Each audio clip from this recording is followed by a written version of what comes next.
Nous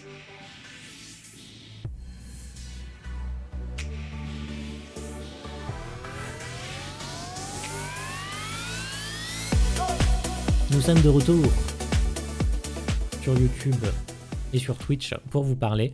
Bienvenue dans cet AfterTech numéro 17. Nous avions un thème du jour qui a été décidé la semaine d'avant, ça on en viendra juste avant. Sachez que juste avant, en tout cas juste le mercredi pour vous sur Twitch, sur YouTube, nous avons présenté le manga Green Mechanic. Je suis toujours curieux dans un premier temps d'avoir vos retours sur ce que vous en avez pensé, comment en tout cas ça vous a intrigué, comment l'histoire peut vous intriguer. Parce qu'en fait, le trailer dit pas mal de choses sur ce qui va arriver, donc j'ai pas trop à en rajouter, ce qui était le côté difficile. Et parce qu'il est déjà complet, c'est rare d'avoir un complet, mais je pense qu'ils se sont sentis le besoin sur une œuvre aussi néophyte, sans antécédent, on va dire, d'être plutôt exhaustif sur comment va être l'histoire pour pouvoir attirer. Et l'histoire évolue plutôt bien. Parce que moi, du coup, j'attends la suite, bien évidemment, comme à chaque fois. Et ça fait partie des petites œuvres. Petites, pas toutes, hein, mais voilà, ça fait partie des œuvres où quand le nouveau tome il sort, je m'empresse assez souvent de le lire. Bon, là, j'ai encore du retard, comme toujours, dans mes lectures. Mais souvent, vous savez, je donne un ordre de priorité à mes mangas quand je veux les lire. En mode, ça c'est plus important à lire que ça pour l'instant, parce que j'ai envie de savoir la suite de ça. Et donc du coup, Green Mechanic est souvent en tête de liste de ce que j'ai envie de poursuivre, parce que c'est vraiment une histoire très très très chouette que j'aime beaucoup. L'environnement aussi. Et pour un manga français, les traits sont extrêmement bien réalisés, surtout pour quelqu'un qui l'a fait toute seule. Parce que là, pour le coup, on peut vraiment le dire, elle l'a fait toute seule. C'est vraiment assez ouf. La semaine dernière, sur le... Non, il y a 2 semaines.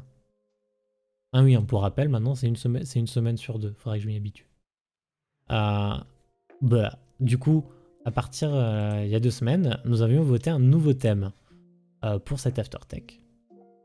Nous avions voté... Attendez, je vais vérifier. Voilà, on avait le choix entre le cinéma japonais. On avait le choix entre la langue japonaise. Nous avions le choix entre les japonais contre le reste du monde. Et donc du coup, au sondage, c'était la langue japonaise qui en est sortie. Super impressionnant qu'elle soit toute seule pour faire ça. Mais je pense qu'il y en a beaucoup qui sont tout seuls. Et c'est ceux qui prennent beaucoup plus de temps à les éditer. Et parce que je pense pas qu'ils gagnent tellement d'argent que ça. C'est un truc sur lequel j'ai pas spécialement d'informations. Mais je suis pas sûr qu'avec un manga comme ça, seul, elle est de quoi en vivre déjà pleinement. Et si elle a de quoi en vivre pleinement, je suis pas sûr qu'elle ait de quoi payer d'autres gens pour l'aider. Ça, c'est le problème. C'est que sur un prix d'un bouquin, la part qui revient à l'éditeur, au créateur, est extrêmement faible. Voilà. Prenez le prix final d'un livre. On va dire ça, c'est le prix final d'un livre. La part qui va à l'éditeur, en tout cas au créateur, c'est ça.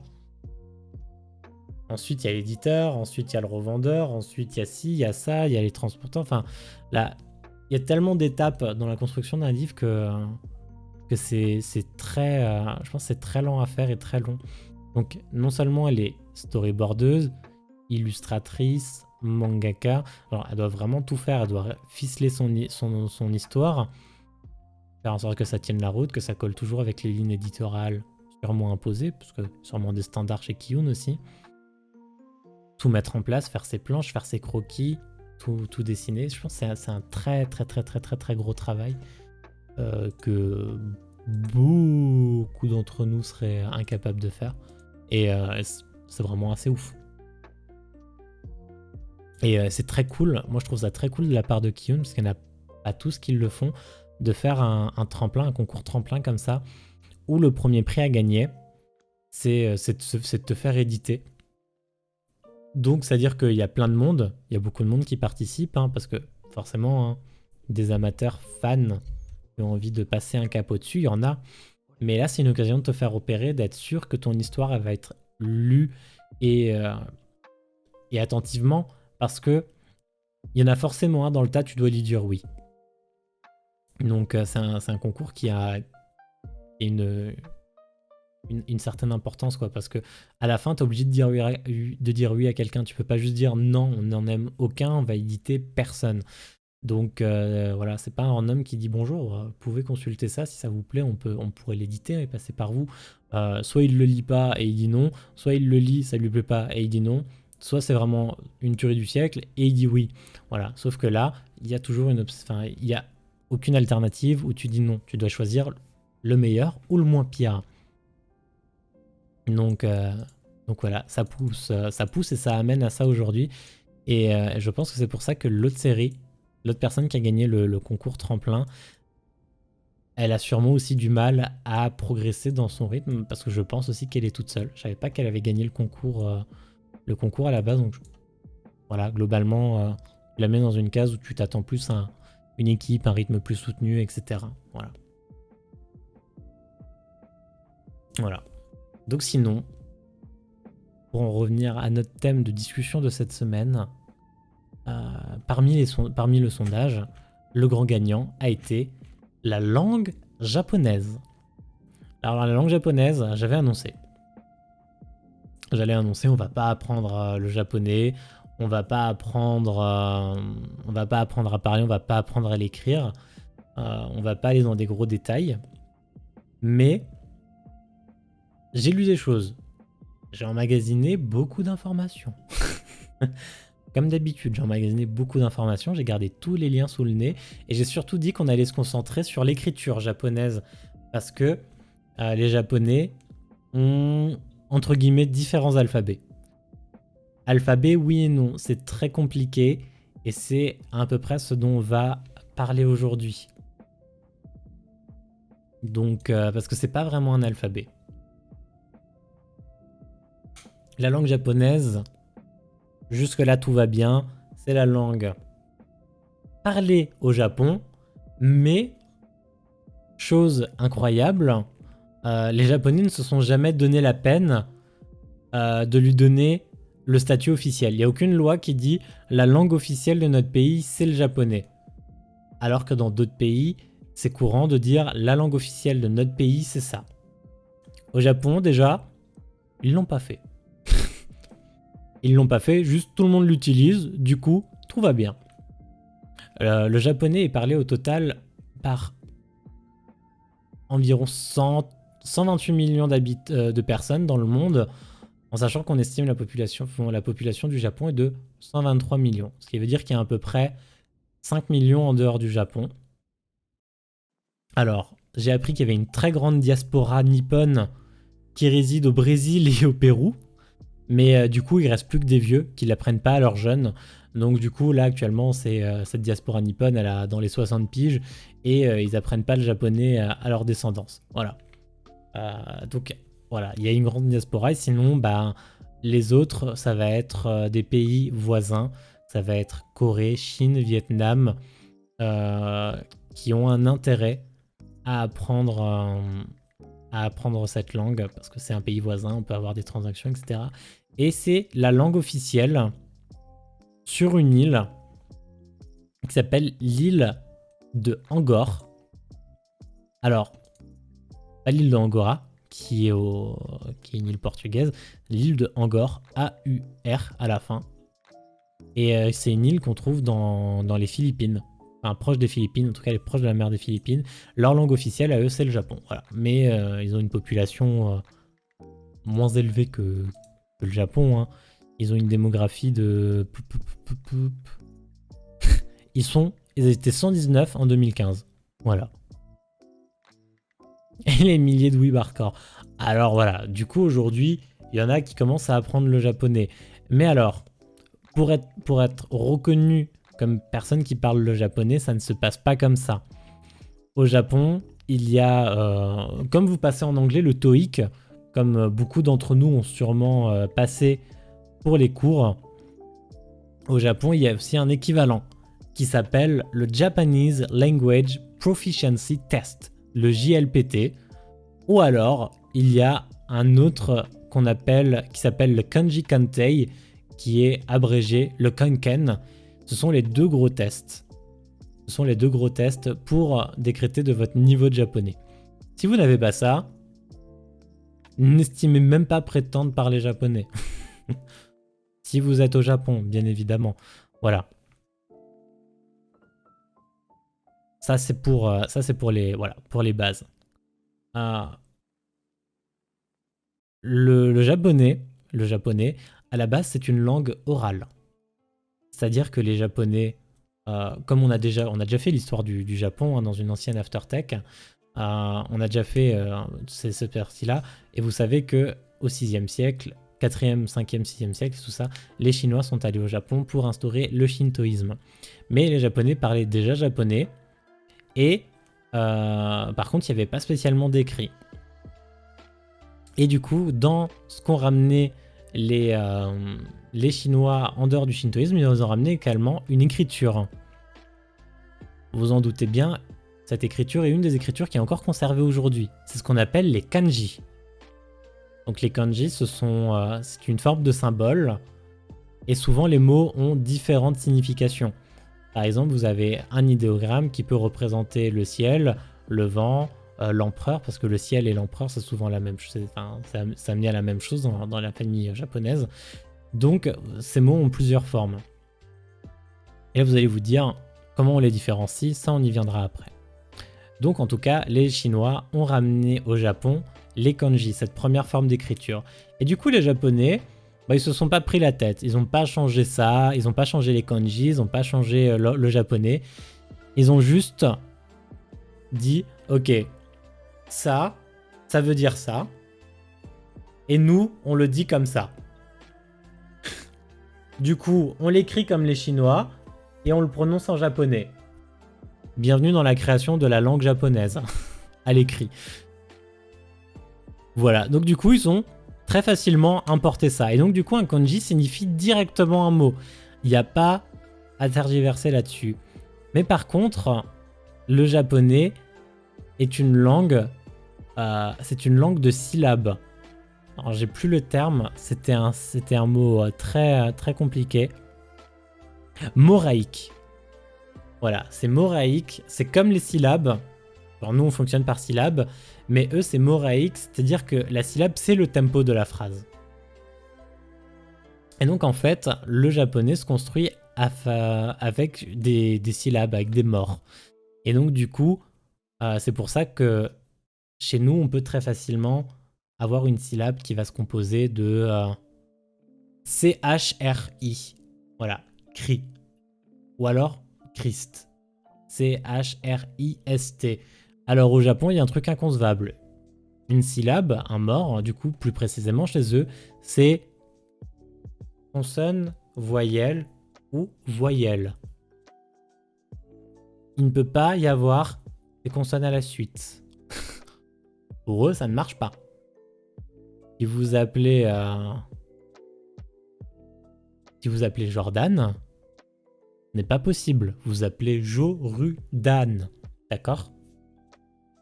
Le D, le R et le D peuvent pas se suivre. Parce que c'est pas dans les standards japonais.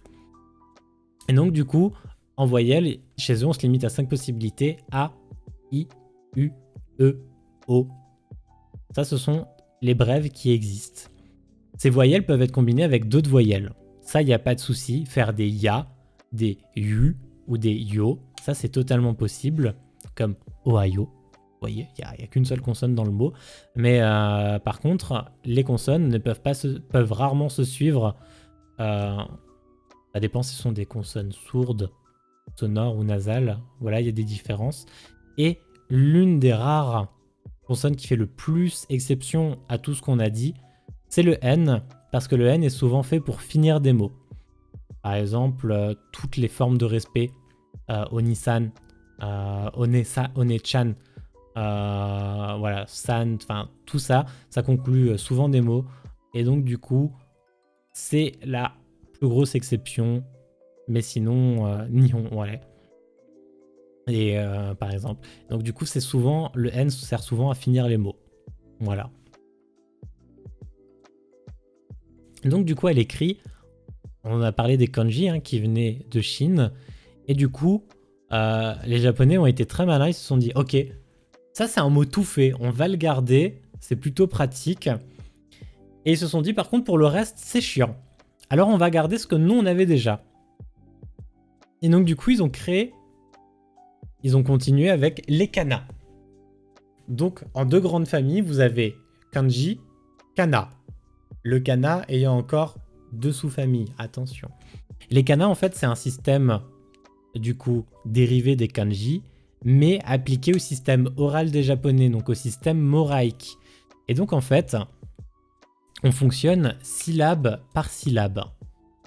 Pour vous montrer en exemple, voici l'ensemble des kanas qui existent au Japon dans ce petit tableau. Enfin, en tout cas, c'est la transcription dans le système Headburn, un des systèmes les plus courants. Donc en fait, pour les sons, ils ont juste adopté en fait des syllabes. Comme ils fonctionnent par syllabe, et bah du coup, ils écrivent par syllabe également. Et donc du coup, chaque syllabe représente des kanji en fonction de ce que vous voulez mettre. Et là, souvenez-vous, il y a deux groupes. Dans ces deux groupes, on va avoir les hiragana et les katakana.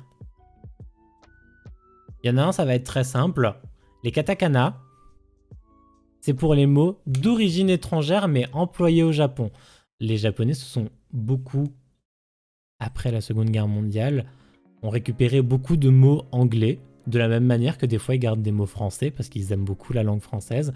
Donc du coup, en fait, les katakana, c'est pour les mots étrangers, importés au Japon. Par exemple, en anglais, on dit cheese pour fromage, et du coup en japonais, ils ont gardé le mot, ils disent cheese. Et donc du coup, c'est un mot étranger, et donc du coup, il a des katakana. Dans la famille des kana, c'est un katakana. Et donc ça, c'est utilisé donc pour les mots d'origine étrangère, onomatopée également, et pour les noms d'animaux et végétation, tout ce qui est à peu près, on va dire, académique, qui rentre dans des livres d'études, etc. Et de l'autre côté, nous avons les hiragana. Les hiragana, eux, c'est souvent des kanji qui ont été simplifiés. C'est-à-dire que un kanji, à la base, c'est très structuré. C'est souvent plein de formes imbriquées les unes dans les autres. Est-ce que j'en ai sous le nez? J'en ai un sous le nez.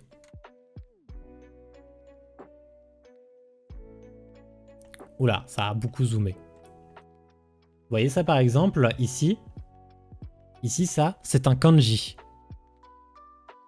Ça, c'est un kanji. Vous voyez, ça a une structure très, très fixe et souvent très, très, très, très complexe.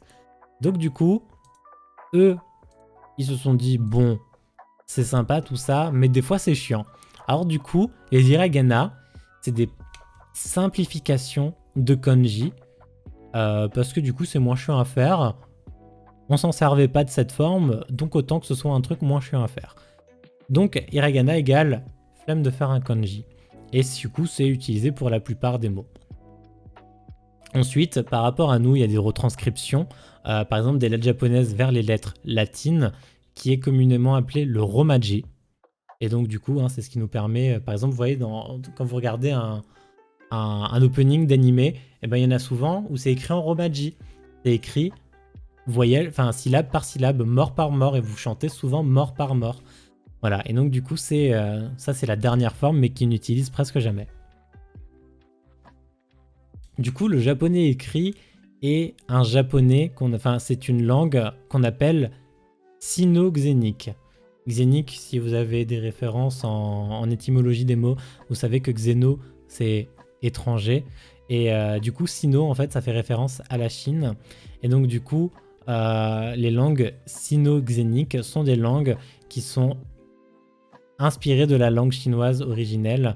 Et donc, du coup, ça remonte souvent à toutes les indexations de la Chine à l'époque. Donc, on pense à la Corée, au Vietnam, en l'occurrence, qui sont des langues sino-xéniques également.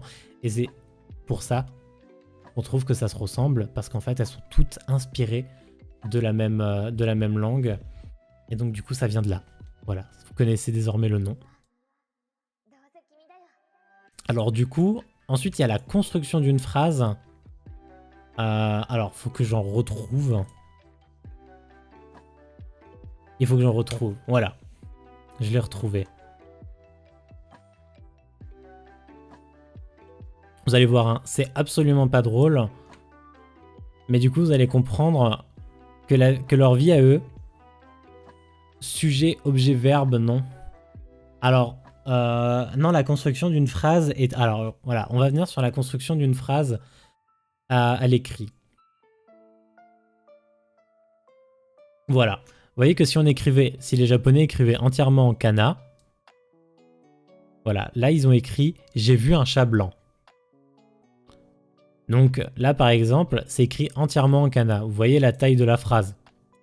Mais si on mélange kanji et kana pour les mots essentiels du japonais, de la phrase, et bah du coup ça prend moins de place. Et vous voyez que du coup on récupère un kanji ici, on récupère un kanji ici, et qu'on récupère un kanji ici.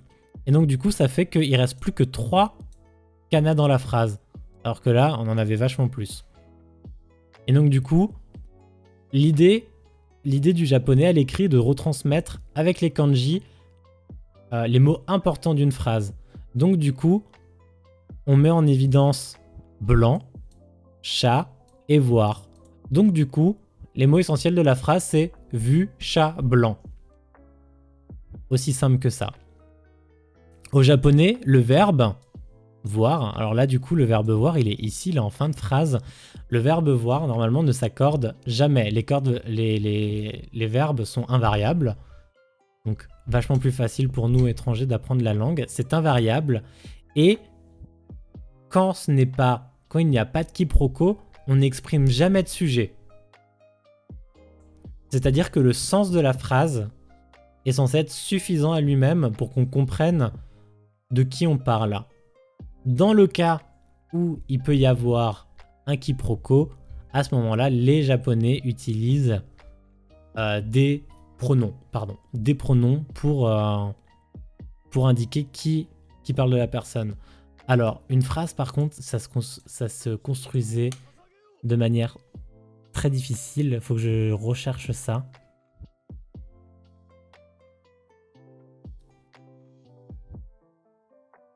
Comment ils font quand ils se racontent les dramas de la vie quotidienne? Bah, l'avantage, c'est que par exemple, toi, tu vas envoyer un pavé comme ça. Tu vois, genre, là, par exemple, on prend l'exemple, hein. Tu envoies ces 3 lignes. Au Japon, dans ces 3 lignes-là, ils vont peut-être pas lire l'entièreté de la phrase, parce que c'est long, c'est chiant, mais il va y avoir des kanji. Et donc, en fait, les Japonais vont sûrement lire les kanji et voir, genre, Marcia, insulter voisin. Par exemple, alors que tu vas dire oh, tu sais pas quoi, la dernière fois, j'ai vu Marcia qui a insulté son voisin, c'est ouf, non? Bah, le Japonais va juste retenir Marcia, insulter voisin. Fini. Ça me donne envie de ressortir mes vieux cours de japonais dont j'ai tout oublié, à part dire c'est ton chat. Ah bah tu vois l'exemple que j'ai sur Wikipédia, il y a écrit c'est mon chat. Alors du coup, le japonais c'est ce qu'on appelle une langue agglutinante. La phrase du coup ne se forme pas de la même manière que chez nous. Surtout qu'à l'écrit ils n'ont pas l'espace entre les mots et phrases. Non. Non, justement ils en ont pas. Et en fait le kanji permet justement de créer virtuellement un espace parce que tu sais que c'est un mot. Alors que quand tu lis le kana, c'est du mort par mort. Donc, du coup, va identifier. Enfin, faut connaître le japonais pour savoir là, c'est ma fin de mot. Là, c'est un nouveau mot qui commence. Donc, en fait, ça permet, entre guillemets, aussi de ponctuer ta phrase par c'est la fin d'un mot, c'est un nouveau mot, etc. Du coup, au Japon, on met le prédicat de. Alors, je vous lis, hein, tel que c'est. Le prédicat se place à la fin de la phrase. L'objet est passé devant le verbe, là ça va vous rappeler un peu l'allemand, et l'adjectif se met devant le substantif. Voilà. Par exemple, là j'ai un exemple pour dire c'est mon chat. Donc du coup, ils disent watashi. Watashi ça veut dire moi, parce qu'il peut y avoir quiproquo, donc on précise watashi, c'est le pronom de la première personne. No, qui est un possessif, pour dire c'est à moi. C'est pour ça qu'on précise avant. Parce que si on dit juste no neko, voilà, Atom a déjà la phrase, il sait dire c'est mon chat. watashi no neko desu. Si on ne précise pas le watashi, ça pourrait être le chat de quelqu'un d'autre. Ça pourrait dire c'est ton chat. Mais comme on met watashi, ça veut dire c'est à nous. Donc du coup, neko, ça veut dire chat, vous en doutez. Et desu, ça veut dire être. C'est l'auxiliaire. Et donc du coup, c'est invariable. C'est toujours desu.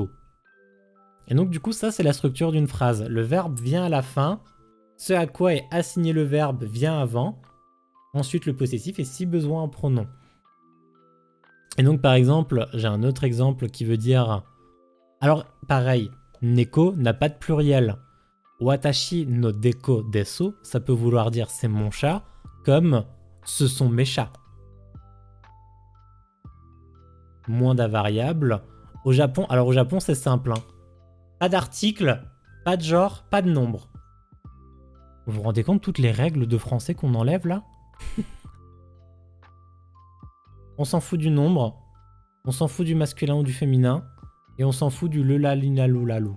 Y a pas. Que tu veuilles dire une carotte ou les carottes, c'est pareil. Tu dis juste carotte. Tu dis juste carotte. C'est tout. Le petit Robert en sueur. Ah, le français en totale sueur. Voilà. Donc du coup, ça rend pour nous, étrangers, la langue extrêmement difficile à comprendre parce que pour un japonais, ça va être très très simple. Par exemple, pour dire c'est le livre de un tel, et bah au lieu de dire watashi, qui veut dire nous, vous allez dire un tel. Si besoin, vous mettez le titre honorifique, parce que ça, on n'en a pas encore parlé. Et vous allez dire no, parce que c'est le sien. Et ensuite, vous mettez on pour le livre, H-O-N. Voilà. Et là, on dit c'est son livre, ou ce sont ses livres. Voilà, les livres de un tel. Et là, on va parler de ce que je vous ai parlé avant, hein, qu'il y avait des formes de titres honorifiques et qui mettaient souvent les exceptions avec le N de san et de chan. Le Japon, c'est une langue compliquée à ce niveau-là. Elle est qualifiée de langue honorifique. Et comment ils font s'il y a plusieurs chats et qu'il y en a un qui est pas à eux? Je sais pas. Ils le pointent du doigt et ils disent lui, il est pas à moi. Je sais pas. Je sais rien pour le coup. Je sais pas. Ils l'adoptent, oui. Alors du coup, le Japon, c'est une langue honorifique. Qu'est-ce que ça signifie une langue honorifique? Pour eux, c'est un reflet de ce que doit être leur société. La langue japonaise est faite de manière à ce qu'elle soit un reflet de la société. Et on en a déjà assez parlé, l'individu ne doit jamais déranger la société. Ça, c'est la base du Japon. Donc du coup, la langue reflète ce qu'est ce moyen de penser. Du coup, au Japon, on parle toujours avec un système honorifique ou avec un système de politesse. Alors, ça va être très très très compliqué à expliquer. Vous allez avoir différents niveaux de politesse. Vous allez avoir le fait d'exprimer une politesse vis-à-vis d'une personne. Vous allez... Là, moi, mon cerveau avait brûlé à ce moment. Vous allez pouvoir parler avec une personne avec respect. Non. Vous pouvez parler à une personne avec politesse sans lui montrer de respect, selon les termes que vous allez utiliser dans votre phrase, avec les interlocutions que vous allez utiliser. Vous pouvez parler poliment à quelqu'un sans lui montrer de respect. C'est ce qu'on appelle en France le sarcasme. Sauf qu'au Japon, c'est un autre mode plus simple à comprendre parce que c'est directement dans les mots que tu utilises et pas dans ton timbre de voix. Mais si tu parles avec respect avec quelqu'un, tu lui parles forcément avec politesse. Ça, c'est encore une autre chose, parce que c'est dans les termes que tu vas utiliser. Ensuite, tu vas pouvoir parler humblement. Parler humblement, du coup, c'est toi, on va dire, te rapetisser pour montrer un peu une supériorité de l'autre personne, en tout cas que tu marques une supériorité de la personne à qui tu t'adresses. Là, c'est très compliqué. Là, ça commence à devenir fucked up. Ensuite, dans les formes de politesse au Japon. Il va y avoir la forme de politesse quand on parle à une personne dans un groupe social. Il va y avoir une forme de politesse quand on parle d'une personne à l'extérieur du groupe auquel on parle. Donc imaginez, il y a 3 personnes ici, elles discutent d'un truc, elles discutent d'une personne qui n'est pas dans le groupe. Ça va être une forme de politesse différente que si ces 3 personnes parlaient d'une personne qui était dans ce groupe-là. J'espère que vous arrivez à suivre. Au Japon, il y a des termes différents à utiliser pour ça. Il y a des termes différents si vous parlez d'une personne ou si vous parlez directement de tout le groupe. Pareil, est-ce que vous parlez du groupe dans lequel vous êtes ou est-ce que vous parlez du groupe dans lequel vous n'êtes pas? Ce qui va encore changer les termes que vous utilisez. Ensuite, vous adaptez tout ça toujours à la personne à laquelle vous parlez. Si vous parlez à... Déjà, je suis perdu en espagnol avec les usted, alors là, MDR... Usted, c'est le vouvoiement en espagnol. C'est vachement plus simple. Ça, je l'ai compris en un an d'espagnol. Mais alors là, ça, je suis pas prêt de la magasiner comme information. Voilà, au Japon, on considère qu'il y a 3 dimensions de politesse. Il y a le Sonkego, qui s'appelle le langage du respect. Le Kenjogo, qui s'appelle le langage d'humilité. Donc le respect, voilà, c'est vous mettre... c'est mettre la personne... C'est marqué que vous avez un profond respect pour la personne. Le langage d'humilité, c'est vous rapetissez vous par rapport à votre interlocuteur. Et vous avez le Teneigo, qui est le langage de courtoisie. C'est juste être poli. Alors du coup, vous pouvez mélanger le langage de courtoisie et le langage de respect. Le langage de respect induit souvent déjà la courtoisie. Mais vous pouvez juste être courtois, c'est-à-dire, je te parle gentiment, mais je n'éprouve pas le moindre respect pour toi. J'aime bien le dernier. Voilà, la courtoisie en français, ça s'appelle le sarcasme. Là, c'est comme Orelsan quand il fait « Ah, c'est marrant ça ». J'en vois balader avec le sourire. Voilà. Et donc, du coup, ces 3 grands langages qui sont indépendants ont chacun des nuances et des intensités quand vous adressez à la personne. Donc vous avez les suffixes déjà qui sont connus, qu'on appelle chan, kun, san, sama, dono, dont chacun a des niveaux différents. Si je dis pas de bêtises, chan et kun c'est pour les femmes, san c'est pour les hommes, sama c'est déjà un peu plus élevé, c'est genre un peu... c'est plus élevé. Et dono, c'est vraiment genre un chef. Voilà. En français, on les traduit couramment par du madame, monsieur, mademoiselle. Il y a de l'idée, mais voilà. Mais en France, on l'exprime pas, quoi. Il y a de l'idée, mais il n'y a pas de traduction officielle. Donc, dans les titres des animés ou ce genre de choses, vous allez souvent voir des monsieur, madame, mademoiselle. C'est à cause de ces suffixes-là, mais qui en vrai n'ont pas toujours de... traduction. Lorsque vous faites un courrier, par contre là c'est plus simple. Vous utilisez sama. Ou si vraiment vous parlez à une personne ouf, vous utilisez dono. Et dans certains cas particuliers, vous utilisez sensei. Sensei, c'est réservé aux professeurs, aux chercheurs, ou alors, très simplement, aux personnes que vous estimez supérieures à vous dans le domaine et dont vous voulez retransmettre un sentiment de reconnaissance. Parce que par exemple, elle vous apprend, elle vous a pris sous tuteur, ce genre de choses. Donc, vous avez tous ces titres honorifiques qui se bataillent. Donc du coup, alors là j'ai un bon récapitulatif de ce que permet le japonais avec la politesse. Vedo Sensei. C'est notre sensei culture jap. Voilà, par exemple. Je vais dire Vedo Sensei. Donc du coup, en mélangeant les 3 grandes langues qui sont disponibles, courtoisie, humilité et respect, vous pouvez parler familièrement à quelqu'un de quelqu'un avec à quelqu'un d'autre, enfin, vous pouvez parler familièrement à quelqu'un de quelqu'un d'autre avec respect. Vous pouvez parler courtoisement à quelqu'un de quelqu'un d'autre sans respect. Vous pouvez exprimer de la courtoisie à votre interlocuteur sans lui exprimer de respect. Vous pouvez exprimer du respect à votre interlocuteur.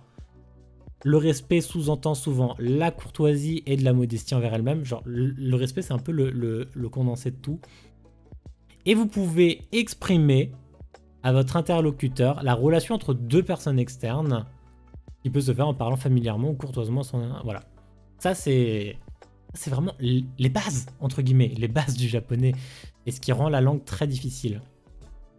Ensuite, le Japon, on n'est pas sans savoir, ça a souvent été des fiefs, c'est des îles. Et donc du coup, au Japon, survit très durablement les dialectes. Il y a des variances de Japon partout dans le Japon. J'ai pas pris le temps de compter combien il y en avait, mais vous voyez cette liste de là à là. Voici le nombre de dialectes au Japon. Voilà. Ça, c'était pour calmer tout le monde déjà. Et effectivement, ça donne des variances. Hein. J'ai lu quelques exemples, etc. Il y a des variances. Ouais. Ça, c'était le nombre de dialectes. Donc, vous allez au nord du Japon et vous allez une région en dessous, c'est pas le même japonais. Vous allez au sud, on n'en parle même pas. C'est pas du tout la même chose. C'est pas du tout la même chose. Voilà. Du coup, voilà, c'était à peu près les bases du japonais que j'ai vues. Du coup, je peux vous montrer d'autres choses. Alors, je peux pas vous montrer les kanji. Parce que les kanji, comment dire, il y a un recueil officiel qui recueille les 10 000 kanji les plus utilisés dans la langue. 10 000 caractères différents. Mais il y en a un autre qui lui cherche à être exhaustif et donc qui utilise même des kanji qui sont très peu utilisés. Et ce manuel-là recueille plus de 50 000 kanji différents. Il n'y a pas une histoire qu'ils doivent obligatoirement connaître 2500 ou c'est les 10 000. Alors en fait, par exemple dans leur téléphone, ils ont un système de clés. C'est-à-dire que les kanji ont souvent des constructions de base. Parce que du coup, comme je vous l'avais dit, c'est des structures très solides. Et souvent, c'est des imbrications de mots différents pour donner une signification. Et donc du coup, en fait, ils ont un système de clés. Et je crois qu'ils peuvent en connaître très facilement avec ces clés. Je crois qu'il y a 5 clés qui regroupent chacune 500 kanji à peu près. Et ça te donne accès à 2500 kanji. Et normalement, ces 2500 kanji sont les plus utilisés de la langue japonaise. Voilà. Normalement, je crois qu'il y avait un système de clés comme ça qui leur permet rapidement d'écrire sur téléphone et au numérique.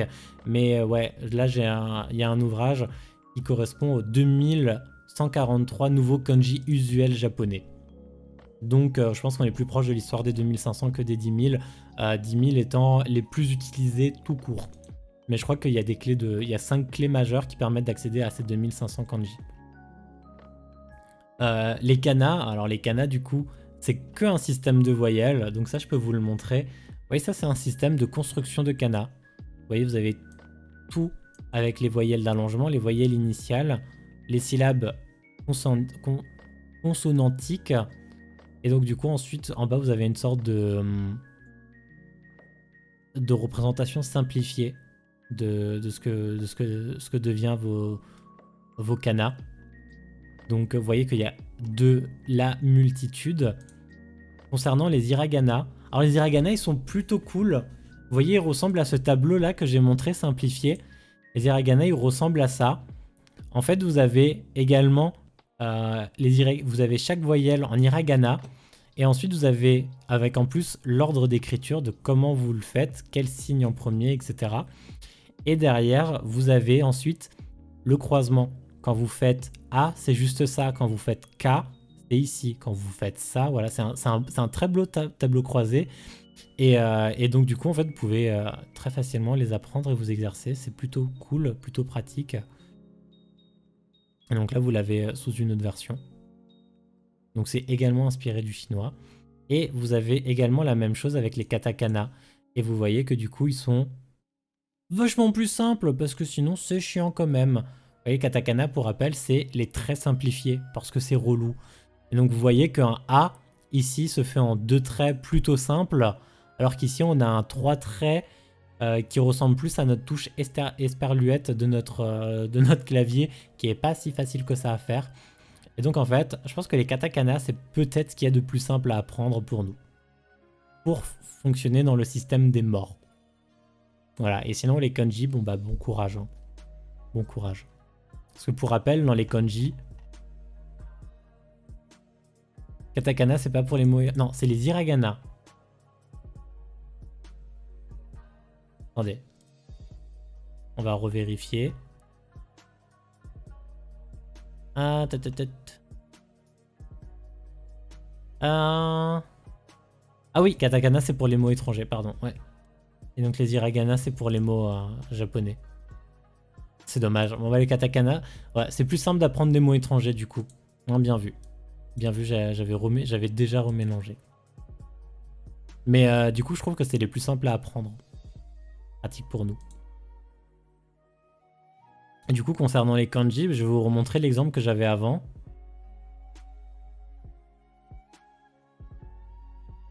Alors la page des kanji était extrêmement longue. Vous voyez par exemple, ici vous avez un kanji. Et en fait, sa lecture, son sens va dépendre de la phrase. Son sens va dépendre de la phrase parce qu'en fait, il peut signifier vent, qui est le sens le plus utilisé. Il peut signifier apparence. Vous voyez qu'entre vent et apparence, il y a quand même un monde. Et pourtant, c'est exactement le même kanji. Il peut signifier charme. Ou alors, il peut signifier coutume ou style. Vous doutez bien que du coup, comprendre un kanji, c'est très compliqué. Mais ça permet, dans les animés, de faire le running gag. Souvent donc du coup, je vous le remonte juste. Vous voyez que du coup, il y a les lectures et principaux sens.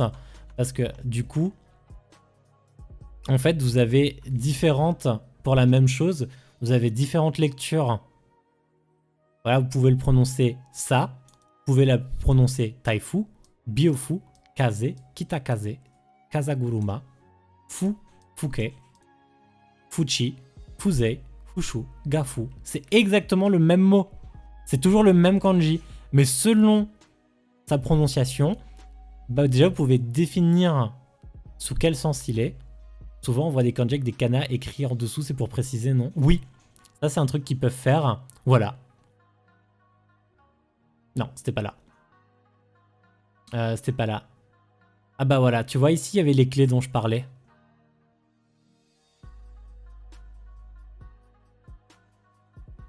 Voilà, ça c'était les clés dont on parlait. Et donc par exemple, on met une clé, on met souvent des clés pour compléter le mot qu'on veut dire, pour faciliter ce qu'on veut dire. Parce que sinon, c'est compliqué. Voilà. Donc ouais, effectivement, ils ont un autre système de clés. Là, c'était ça dont on parlait avant. Il y a des variantes de clés, etc. qui existent. Et donc du coup, on amène, on part sur le même kanji de base, mais la variante va changer tout le sens. Voilà, voilà. Et donc ça aide à faciliter la compréhension parce que bah voilà, si vous voyez ça, bah, il faut décortiquer toute la phrase pour savoir quel sens ça a. Et donc c'est pour ça que dans les animés, vous avez aussi bah, avec les katakana ou les hiragana, souvent les japonais dans les animés se demandent comment ils s'écrivent, avec quel idéogramme s'écrivent leurs noms, parce que du coup les noms peuvent avoir des doubles sens, ils peuvent s'écrire différemment, la même chose, mais peuvent s'écrire avec des idéogrammes différents et donc en fait ne pas avoir la même signification mais la même prononciation. Et voilà, c'est tout un fucked up et c'est un truc qui n'arrive pas chez nous. Jamais j'irai voir Atom et lui dire ah mais avec quelle lettre ça s'écrit, parce que bon bah y a pas 15 000 variantes quoi. Vous allez pas aller voir avec un zéro, vous allez pas aller voir Martin et lui dire avec quelle lettre t'écris Martin. Tu veux l'écrire comment, Martin? Chez nous, ça n'existe pas. C'est pas possible. Voilà. Et voilà. J'espère que je vous ai pas trop brûlé la tête. Moi, ça m'a turbo brûlé la tête. J'étais dans une détresse. J'étais dans une détresse sur les kanji. Les autres, c'était vachement plus simple parce que c'était un système de mort. Et donc, une langue syllabique vachement plus simple à incorporer comme idée de système. Mais alors le système de kanji, les gens qui apprennent le chinois, oh le courage qu'il faut. Chinois écrit, hein, parce que parler, c'est du mandarin, du coup. Mais c'est un monde, hein. C'est un monde, hein. C'était hyper intéressant. Merci. Ça me fait penser à la langue thaï, qui n'a rien à voir, mais c'est hyper compliqué aussi. Je pense bien qu'elle doit être pas mal compliquée. Moi, quand je me dis que déjà pour les autres, on est compliqué, mais que nous, on trouve qu'en plus les autres sont compliqués, c'est quand même ouf, quoi.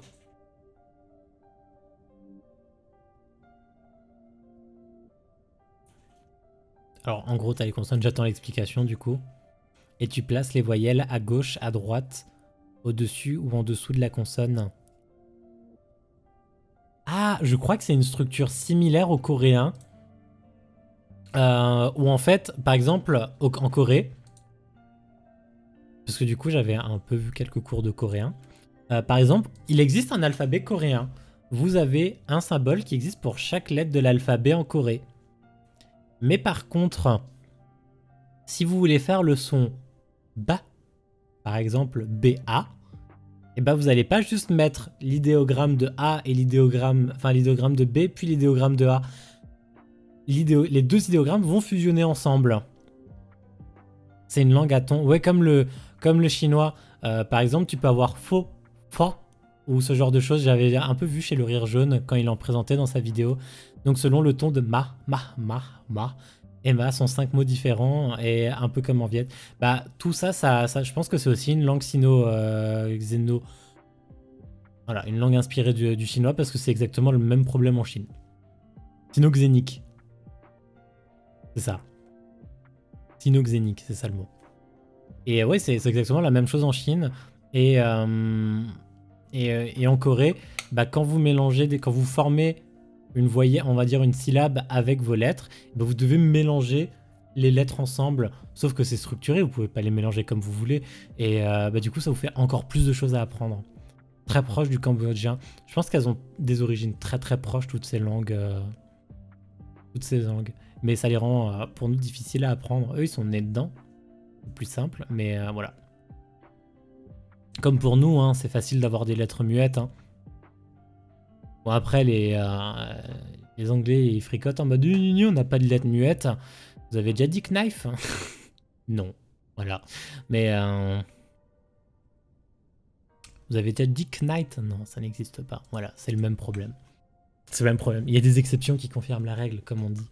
Ça, c'est le mot d'ordre en français. Ça, c'est le mot d'ordre incroyable de la France. C'est l'exception qui confirme la règle. Il va falloir qu'on fasse un sondage. Il va falloir qu'on sache de quoi on va parler la semaine prochaine. Le cinéma japonais. Le cinéma japonais, je suis... En français, t'as limite plus d'exceptions que de règles. T'as autant d'exceptions que de règles, c'est ça le problème. Et vu qu'il y a déjà beaucoup de règles, bah... si on fait le cinéma japonais, je verrai si Point est dispo. Peut-être que ça l'intéresse, peut-être qu'il a des bases dessus, plus que moi. Étant cinéphile, moi je le suis pas. Moi je le suis pas. Je vais mettre Discord là, comme ça je le vois. Alors, gérer les sondages. Nouveau sondage. Si vous avez des idées de thèmes... Alors, ta PP a changé sur Discord. Ouais, elle est bien, non? Des coups dans My Hero Academia. Il est mimes, ça. Qu'est-ce que je voulais faire? Ah oui, j'allais dire, Oliel m'avait envoyé une reco d'un... En fait, elle m'a envoyé un podcast, mais j'ai pas encore eu le temps de le voir. Et en fait, malheureusement, ça touche... En fait, je peux pas le mettre dedans. Je peux pas le mettre... Attendez, faut que je remonte les messages. Je peux pas le mettre dedans parce que, a priori, c'est un peu quelque chose dont on avait déjà parlé. Elle m'a envoyé un podcast.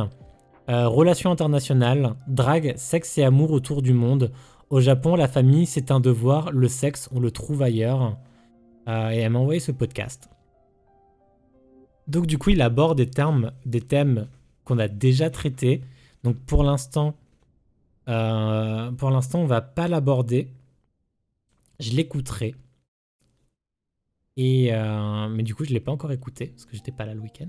Et je ne l'ai pas encore écouté, et donc seulement après, je pourrais savoir si on le traitera ou pas. Donc pour l'instant, je ne peux pas le mettre encore dedans. Je peux pas encore le mettre dedans. Du coup, on va mettre cinéma japonais. Je vous promets que ça va être... Là, on arrive dans les thèmes où je risque d'être catastrophique. Japonais versus le monde. Ça aussi, c'est tellement vague. Il y a tellement de choses. Et spiritualité, religion, on l'a déjà fait parce qu'ils n'ont pas de religion officielle. Si vous avez encore des idées de thèmes qui tombent, là, c'est le moment. Parce qu'actuellement, on a 2 thèmes. On a 2 thèmes. Oh, attendez, on va mettre architecture. Architecture traditionnelle. Je veux pas écrire traditionnel en entier. Tant pis. Alors, les idoles. Hein. Idol, on met JP et CR. Alors quand on va parler des idols, on va parler des idols au système large. Des recrutements jeunes, on va parler des multifacettes, de tout ce qu'ils font, le surmenage. Si on va plus pencher sur la Corée, parce que il va y avoir aussi le service militaire qui va se mêler à ça.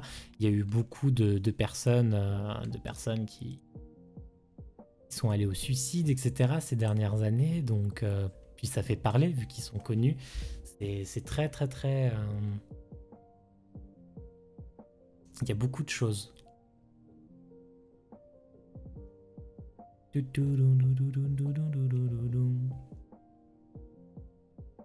Jung, oui, c'est celui-là qui avait fait sûrement le plus parler. Normalement, le sondage est apparu dans votre chat en haut. N'hésitez pas à voter. Vous avez 2 minutes. Si vous ne voyez pas le sondage, il faut malheureusement refresh la page pour pouvoir voter. Voilà. Alors, il y a aussi les idols sont moins populaires. Alors, le plus populaire pour les idols, c'est la Corée. Japon et Chine, moins. Mais voilà. Alors actuellement, nous avons une bataille entre architecture traditionnelle et les idoles. Architecture traditionnelle, hein, vous savez que j'adore ça. Regardez. On a vraiment des... J'ai tellement envie d'y aller, quoi. J'ai tellement envie d'y aller.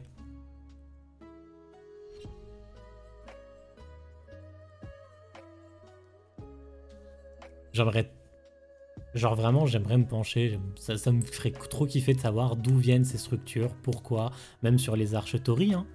Même sur les archetories, pourquoi, les temples, plein de choses. Une passion depuis plus de 10 ans. Ah, c'est très serré, hein. Vous êtes en train de claquer tous vos points, ça me fait trop plaisir. On a 50-50 actuellement. Hein.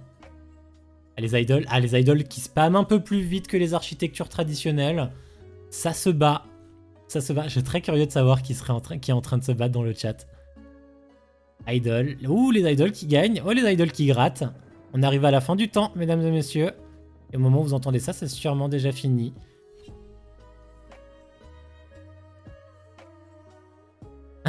Moi, Idols, j'ai entendu Luce grogner. Et effectivement, elle a mis 9100 points de chaîne. Je pense que du coup, elle les a mis dans l'architecture traditionnelle. Attendez, elle va râler là dans le chat. J'ai mis ce clic à la fin, j'ai le seum. Ah, c'était du 2 contre 1, je pense. Bah, l'avantage, c'est que du coup, comme les idols seront passés, après, ce sera sûrement architecture traditionnelle qui va passer devant. Donc, semaine prochaine, on se retrouvera... Dans 2 semaines, on se retrouvera du coup pour les idols en Aftertech. Ça va être beaucoup de boulot. Atom, à ce niveau, si t'as des noms de groupes, là tu vas pouvoir me balancer mais les noms de groupes que tu veux. Si tu veux me parler des cas exceptionnels comme Jungyoung, etc., tu peux me balancer leurs noms également. Ça me donnera déjà des premières pistes sur lesquelles chercher. Ça va beaucoup m'aider à me concentrer. Je connais pas mal de groupes de K-pop, hein, mais je sais qu'il y en a plein que je connais pas. Hein. Je connais BTS, Twice, Blackpink, G7, voilà, ce genre de choses. Voilà. T'as le droit de me faire mais ta meilleure liste Et moi, je chercherai mes informations. Big Bang n'a jamais oublié Big Bang. Je crois que j'ai pas trop écouté Big Bang. Voilà. Mais voilà, tu peux me spammer, il n'y a pas de souci. Si jamais vous êtes là et que vous avez aussi des infos, n'hésitez pas. Hein. Il y a plein d'endroits où vous pouvez m'envoyer des MP, globalement. Merci à tous d'avoir suivi cet AfterTech. J'espère que ça vous a plu. Je ne sais pas comment on fait à chaque fois pour tenir limite 1 heure. Je sais pas comment on fait à chaque fois pour tenir à chaque fois 1 heure. J'explique tellement de choses, c'est vrai, c'est possible. En tout cas, on se retrouve dans 2 semaines désormais. Dans 2 semaines, toutes les 2 semaines. J'espère que ça vous a plu comme d'habitude. N'hésitez pas à partager, liker, follow, ce genre de choses. Ça soutient, ça aide. Ça aide et moi je penserai à mettre tout en ligne. Voilà. Je vous fais à tous des gros bisous et je vous dis à la prochaine. Bye bye.